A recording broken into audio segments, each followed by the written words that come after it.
Mais um vídeo, mais uma dica para vocês que acompanham as publicações da Impulse Veículos de Toyohashi.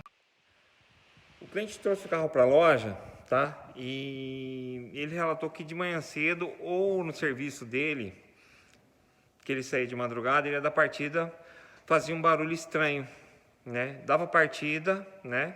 Só que fazia um barulho estranho, tipo alguma coisa pegando, né? Ele me ligou e a gente conversou. Eu falei para ele, como só o problema só dá de manhã, traz o carro para mim, pega um Daisha, né? Porque ele mora longe, não mora em Toyohashi, ele mora em outra cidade, né? E eu vou ter que testar o carro de manhã. Tem sintomas que a gente tem que testar o carro na mesma situação que o cliente. Tem que deixar de manhã cedo, para mim também fazer a mesma coisa. Testar na primeira partida de manhã. E ele deixou o carro, tá? Ele deixou o carro e eu dei partida de manhã, tá? E o que eu notei, tá? O problema tava nessa peça aqui que eu vou mostrar para vocês agora. Tá aqui o problema. Tá aqui, ó, o problema, motor de arranque. Motor de arranque desse carro que tava ruim. O que aconteceu? O motor de arranque ainda é original, tá? Segundo ele, quando ele comprou o motor já tinha sido trocado, não sei por qual motivo, mas foi trocado. Só que foi colocado usado, né? E o que acontece no motor de arranque, tá? Eu vou dar uma eliminada aqui só para vocês terem uma ideia, tá? Vocês estão vendo a engrenagem ali dentro? Essa engrenagem ela se move, né? Ela vem para frente, né? Na hora que você dá partida, ela vem aqui para frente aqui, ela engata numa outra engrenagem e ela dá partida no carro, né? O que acontece na maioria das vezes?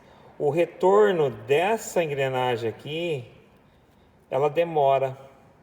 Nisso o motor já pegou. É quando ele dá aquela enroscada, né?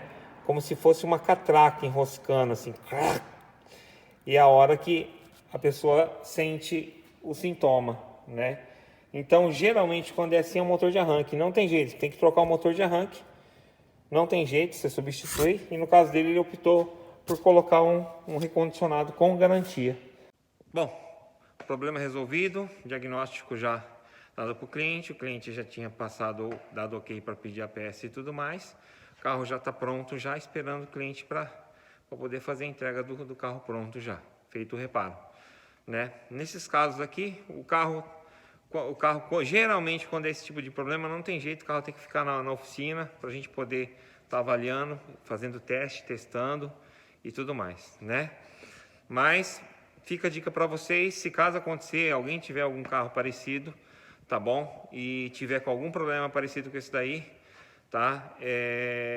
Pode ter certeza que se for parecido, pode ser motor de arranque. Mas leva, sempre, como eu sempre falo em todos os vídeos e falo para as pessoas que ligam também, leva numa pessoa que você tenha confiança, num profissional, num mecânico que você já conhece aí perto de onde você mora, né? E tudo mais, né? Para fazer um diagnóstico, né? Mais preciso, de repente pode também não ser, pode ser outra coisa. Mas fica aí para vocês, tá? É uma dica, fica para vocês essa dica aí para quem tem Toyota Noah, que equipa o motor Toyota Noah, a Vox é a mesma mecânica, tá bom? Fica uma dica, um abraço.